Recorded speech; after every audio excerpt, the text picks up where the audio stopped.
Hi everyone, welcome back to our podcast. Today we're going to be talking about the movie The Royal Tenenbaums by Owen Wilson and Wes Anderson. And for any of y'all that are new here, my name's Sadia and I'm the podcast host. My name's Caitlin. I'm the presenter. My name is Valencia, and I'm the data and uploads person. My name is Eve, and I'm the designer. My name is Katie, and I'm the project manager. Okay, so we're going to start with our first question. So it says, Wes Anderson is famous for his meticulous directing. What element of the film stood out most to you? Colors, set designs, or props? Settings, music, flashbacks, camera work, etc. And why did this element stand out to you so much? And be specific. And Kaylin, did you want to start with that one? Mm-hmm. So when I see Wes Anderson movies, and the only ones I've really seen a lot of are Fantastic Mr. Fox and The Isle of Dogs.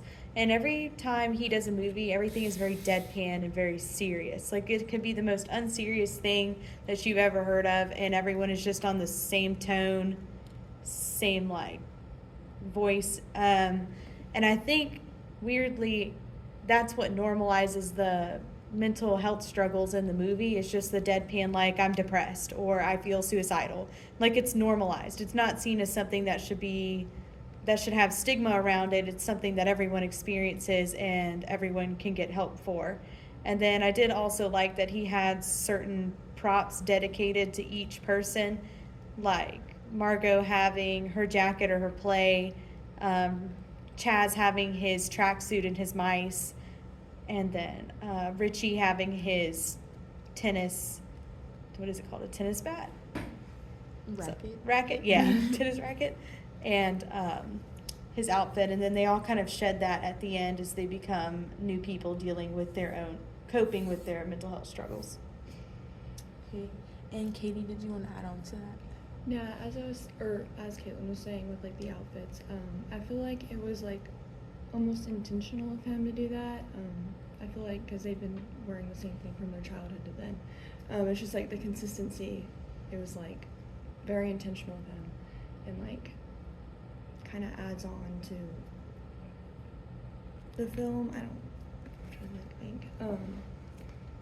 It's almost like they're frozen in their childhood and still stuck, and they're never really got out of it. I don't know. Mm-hmm. Okay, those are some good points, guys. And now we're gonna move on to the next question, and it says, before they all move back into the house, do any of the Tenenbaum children have healthy relationships? Why or why not? And Kaylin, did you want to start? Yeah. So I think out of all of them, Chaz was the only one who had a healthy relationship. Despite his wife dying, I do believe that they probably had a really good relationship considering his deep grief for her. And it doesn't seem like they ever had any issues, but then again, we never had the chance to see him and his wife together. But that could have been the only healthy relationship that the Tenenbaum children had. And Eve, do you want to add on? I do. I want to add on that I think I agree because Margot doesn't have a healthy relationship with Raleigh, and Richie is very unstable. I guess is probably the best word I could say. He just seems like he is very uncontent with where he is and really just doesn't want to be there anymore. But I do feel like even though Chaz has a healthy had a healthy relationship with his wife, once his wife dies, he does kind of become a little bit crazy with safety procedures and stuff. In the beginning, we saw all of him and his kids running out in a fake fire drill. So I feel like he has the healthiest relationship out of all of the Tenenbaum children, I believe, but I do feel like he's still a little bit crazy because dealing with the grief of his wife and having to raise his sons on his own and having the dog be the only reminder, and maybe intentionally leaving the dog out in the fire drill, kind of maybe just a little bit of unresolved internal struggle with that, and kind of passing that on to his kids with his kind of irrational safety measures, I guess I would say. So I think he may have some he had healthy relationships, but with his personal children and with his relationship with the dog, I would say I don't think that any of them had solid healthy relationships, I guess. Mm-hmm. And Valencia, did you want to add on? Sure. To add on to that, I do think that Chaz is very consumed with a lot of anxiety, considering that his wife did pass away. which kind of made him overprotective of his children and like emotionally closed off to everyone. With Margot, I do believe she has a lot of secrecy in her life, where to the point she kind of lacks trust and emotions with everybody else. And Richie, I do think he's very isolated towards everyone. We kind of see that when they're growing up with everyone. And yeah, that pretty much sums it up. Yeah. I think like as far as like relationships with like other people, like they don't have like the healthiest relationships, but I think they all have like a healthy relationship with Ethylene, like the mom. Like I feel like with Royal, it's like they don't really want anything to do with him, like once he like leaves and stuff. But then like with Ethylene, it's like she's very like nurturing and like loving to them. And that's like I feel like that's something that they didn't get from Royal like when they were growing up. And yeah, so I think in that sense that's like a healthy relationship that they have. But like y'all were saying, I think Chaz with his kids, it's like somewhat healthy. It's kind of like weird a little bit because like he has trauma from when his wife died in the plane crash. But I do think that he has like a pretty good relationship with his kids though. Like that you can obviously tell like there's love there. But with like Margot and Richie, I don't really see like healthy relationships with like other people that they're like around. So yeah. But moving on to the next question. Even though the film begins with a very heartbreaking event, Royal and Etheline's divorce, it's not the only heartbreaking thing. What other events break these characters' hearts as the movie progresses? Which one stands out as especially heartbreaking and why? And did you want to start with that one, Caitlin? Mm-hmm. I think we can obviously say Chaz's wife's death was heartbreaking for him because now he's gone into a spiral with overprotection. Richie obviously feels neglected by Margot considering they both feel romantic attraction for each other, so much to the point where he pushes himself to almost killing himself. And he only really resolves that after she tells his feelings to him. But I think that was almost the most heartbreaking thing, to want to take yourself out of a situation because somebody didn't reciprocate, or he thought she didn't reciprocate those feelings. Like everyone else, I think, was able to find a way to cope, and he just flat out couldn't do it anymore and tried to kill himself. And did you want to add on? I do. I think I need to agree because the whole love triangle with Richie and Margot and Eli is what drew me to it, is because like Eli had Margot because Margot like kind of wasn't thinking about Richie that way, I guess. So she kind of like went to Eli and had that, I don't know if it was a one night stand, but that makeout session in the bus. And then he goes on to be like a successful writer, and I'm wondering if he was going to try to be good enough to earn Margot, and then she comes back and marries, or he comes back and she's like married to Raleigh, and then Eli is still like, well, I'm still here, like I'm still, if you need somebody to lean on to, I'm here. And then Margot ends up going to Richie. So then Eli is just left by himself with all of this success that he might have even been getting, like just trying to do that to earn Margot's affection, because he had that one night stand, or that makeout session in the bus, I don't know what to call it, and then like lost her and like didn't get her back. So I feel like he may have some like, he definitely has unresolved feelings towards her about it. And when he gets overthrown for Raleigh, and who would overthrow Eli for Raleigh anyway in the first place? And then he gets overthrown for Richie. So I feel like he's one of the most heartbroken characters for me, just because he had her for a second and then lost her to two different people, and then has almost no chance of getting her back. So he's one of the people that stood out to me the most, just because of that love triangle, and the whole unresolved love and unrequited is just kind of heartbreaking to me. And Lindsay, did you want to add on? One thing that I do believe is heartbreaking is Chaz losing his wife, especially since the simple fact that all of them was in the plane crash, but only his wife died. So it's kind of like survivor's guilt that's kind of like affecting him, making him overprotective of his children and being emotionally closed off to everybody. But I do think what really stands out is Richie's suicide, because not only does nobody really know about it, you can really see that Richie is struggling internally rather than it being like out loud. So I do think that was like the most heartbreaking thing that could ever stand out in the whole movie. And Kate, did you want to add on to that? Yes, I also agree with Caitlin and Eve on this. Like, I feel like Richie is probably one of the most like heartbreaking characters on in the movie because he still loves, like as you were saying, he still has a love for like Margot, and he really didn't get it, and he was very lonely in the movie. But the most devastating part of that movie was when he had a suicide attempt, and like you said, nobody really knew like he was depressed because he kind of kept it, and he didn't really like show it as much and express it. So. I agree with y'all that like Chaz's wife dying, like that was really heartbreaking for him, and you can see like he kind of has like PTSD from the whole event, and he's like very like on edge and stuff. But I also think that like even though it wasn't like real, I think like Royal being sick, like I feel like that was like heartbreaking for them, especially like Ethelene. Like you can tell that she was like very like distraught about it, and it ended up bringing the family back together. But also I think another like thing that was heartbreaking was finding out that it wasn't even like real. Like you could like Ethelene was really disappointed. Like I feel like that like kind of like further divided them, and she just really just after that she really just did not want anything to do with him.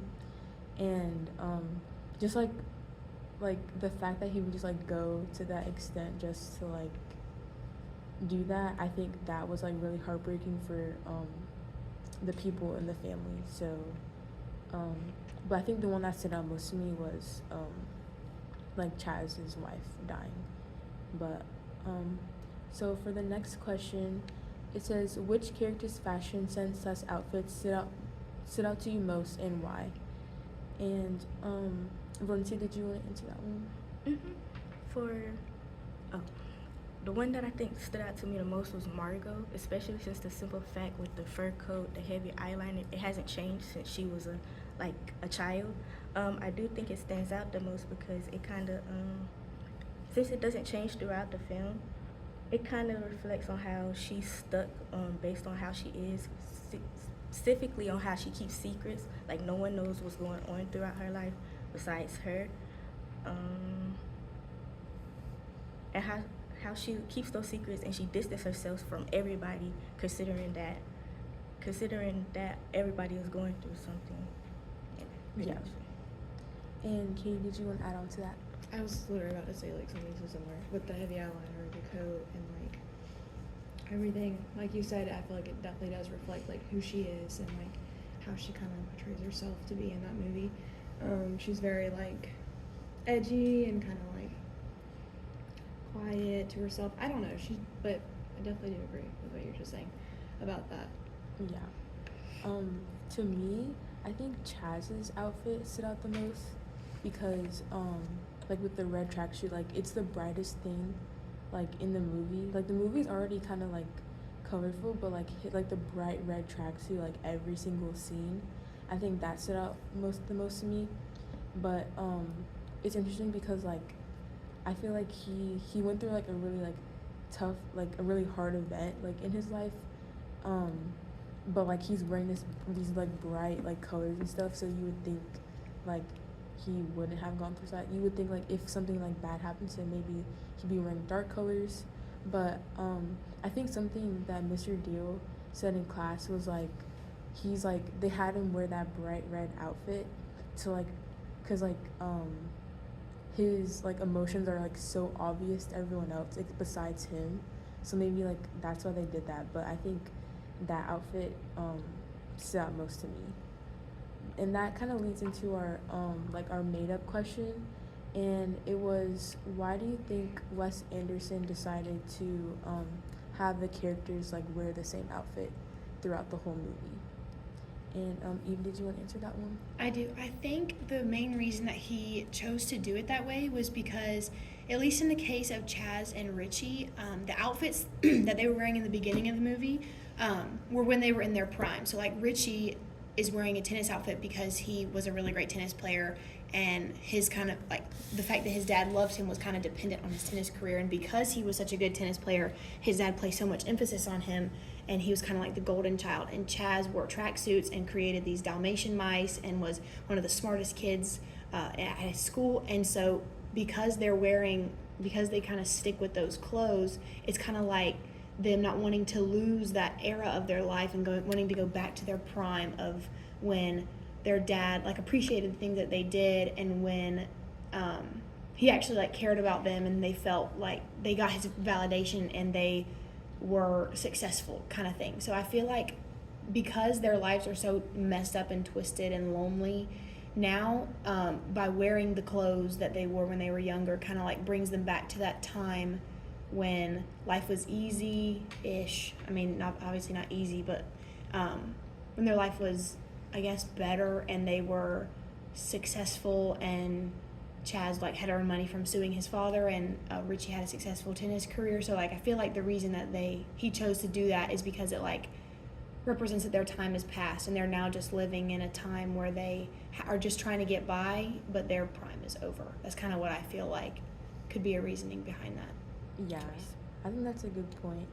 When I was like thinking about it, like I think this was mentioned in class where it's kind of like almost like cartoonish, like having them wearing the same outfits, and just like looking through some of Wes Anderson's movies, like there was the Fantastic Fox and like Sing and stuff. Those are like animated movies where they like wear the same thing like throughout the whole thing.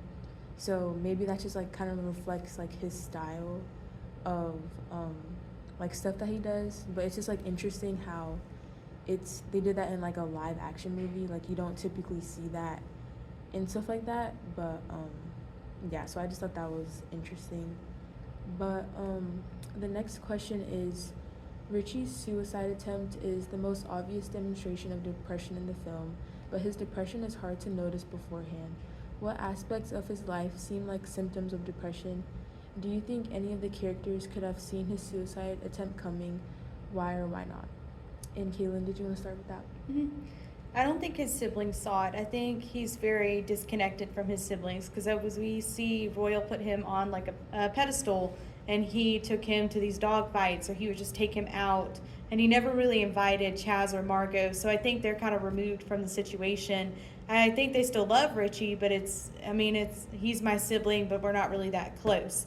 I don't think Royal ever saw it because Royal is egotistical and in his own brain, so he's never really going to see it either. And he never really interacted much with Ethylene either. And then we also see he goes on this whole boat where he just leaves everyone. And the only reason he comes back is because of his dad dying, because that's his closest relationship, and to also see Margot.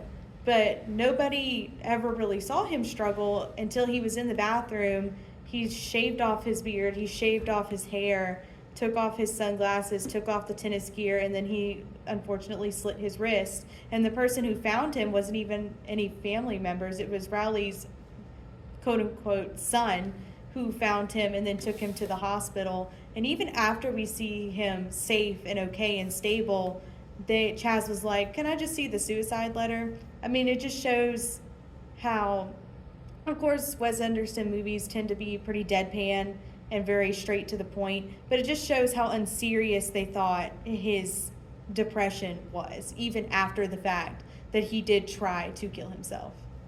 Mm-hmm. And Lindsay, did you want to add on to that? Mm-hmm. I do believe that Richie did show several signs of depression. He did isolate himself a lot. He did abandon his successful tennis career, even though nothing was going on in his tennis career. But he did to appear emotionally like he just did not have any emotions at all. I do believe his inability to move on from his feelings of Margot, I think that's her name, Margot, his feelings for Margot, and his lack of direction of just like kind of showed how he had a deeper internal pain. I do think there were warning signs. They were very subtle, where the family didn't catch him because everyone was still distracted by their own feelings, their own issues that were going on in their life. So when he did commit suicide, it was very sudden, to the point where it was like it was very sudden to the point where it's like everyone cared, but it was more so his family was so disconnected to the point that everyone really didn't see the signs of his depression. Yeah. And Katie, did you want to add on to that? Yes, and I totally agree with Valencia and Caitlin. The family was going on with their own problems, and I feel like I said in the beginning, Richie's more calm and he's more like to himself, so people can't really like point it out. Like he's not really like expressive about his feelings. So I feel like it was just kind of, I don't know. He didn't really get to I don't know. He didn't have his moment to like I said, express and just like let everybody know that he was fighting his own battles until he ended up cutting himself. But yeah, and I feel like his family just kind of also again own problems, weren't really involved in just focusing on their own things and not really checking in on each other. So Yeah. So our next question is, do you see overlaps between this film and other work-sized characters or creators we have discussed this semester? If so, which ones? And Kaylin, did you want to start? I think this closely relates to The Bear. This is almost, I want to say, a cartoonish version of The Bear, because The Bear shows a very real timeline of what depression and anxiety can look like for someone on a day-to-day basis. And this is a movie, it's meant to be a little silly, but it's also meant to be serious at times. But I think they can cross paths very easily because each character can kind of coincide with the character in The Bear. And Eve, did you want to add on to that? Yes, I feel like it pairs so well with Van Gogh. I do agree that it pairs well with The Bear, but with the use of the vibrant colors of the yellows and then the blues in Royal Tenenbaums, and then the super crazy looking colors that Van Gogh uses in the yellows and the blues in his paintings too, and then also his dysfunctional relationship with his dad, Van Gogh's. His dad was like a pastor and didn't like approve of the way Vincent was living, and so he had kind of a dysfunctional relationship with his family. And then also the self-harm aspect, Vincent ended up cutting part of his ear off, not similar in terms of like the level of damage, but like still like the self-harm aspect of Vincent van Gogh and Richie. I just feel like there's so much sadness portrayed in Vincent van Gogh's paintings that's also kind of just like shown through the colors and the like saturation and vibrancy of the colors also in Royal Tenenbaums. So I feel like they're very similar in terms of colors and relationships and how people act and respond to things. I also think that it relates to The Bear because it just shows that like everyone like is going through something. Like in the Bear, like I think they all had like a similar as far as like a similar like experience, like going through going through something hard with like Mikey dying, but so they all had like that connection. But like in the Royal Tenenbaums, it was like they were all going through something different, but they all kind of like had that similarity of like a bad relationship with Royal or whatever. But I think it just like those two kind of like relate together for me because it just shows that like everyone has something that they're going through, and you just really never know. Like, yeah. So moving on to our last question, it says, should Professor Diehl use this film next time he teaches the course? Why or why not? And did you want to start with that one, Caitlin? I think he should. I think it shows different sides of grief. I think it's very similar to The Bear, but this creates a more comedic level to where people can also laugh, but I can also be sad. It shows a very real portrayal of life. Not everything's gonna be happy, not everything's gonna be sad. There's a balance, and you have to find that balance and learn a coping skill, which I think they all initially learn at the end. Maybe not as much as Margot. I think she still is healing, and so is Chaz, because we still do see that tracksuit on him. It's a different color, but it's still on there, and it shows, I think, the tracksuit just shows he's still trying to run and trying to keep his kids safe. But I think this movie is a good balance to see that everyone is struggling, but it's also normalizing depression and anxiety and Like it's normalizing it, and it's not treating it as something that should be stigmatized. And even Royal, who we sometimes see from older generations, that they do tend to stigmatize mental health because it was like we haven't gone very far in our research from it. We've just recently begun to even open up the doors for mental health. And I think this movie shows that everyone can help somebody in their own way. And Eve, did you want to add on to that? Sure. I feel like I have to agree with you because, like, you said it so well about the different ways that this movie portrays grief and how, like, similar to The Bear, how these movies, like, show you that people deal with it different ways. And I feel like it's good to recognize that and to be able to understand that. I feel like this is good to apply in a daily life because the way you would experience grief is different than the way I would experience grief. So being able to have experience seeing people struggle differently can kind of help you help other people. So I feel like applying it to more of a personal level, I feel like other than just the fact that this class, like the movies and the shows and the paintings that we've looked at all show like different ways people like how they respond to things. I feel like it's good to watch it and apply it to a personal life so you can help people who struggle differently than you. So I feel like looking at it now, I can see that people struggle differently than me, and I'm able to recognize the symptoms and the patterns of the way different people struggle with grief, and so I'm able to like apply that to my life and help other people out. So I feel like it's very insightful and it's very helpful to learn about other people and how other people deal with grief. Yeah, I agree with y'all.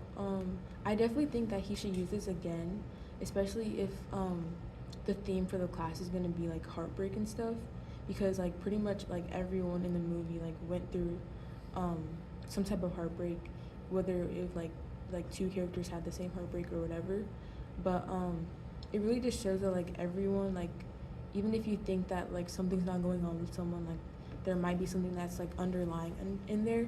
And like I think it's also like important, it shows like a good lesson to say like, oh, like make sure y'all are like checking in on people, because like you never know like what they're going through.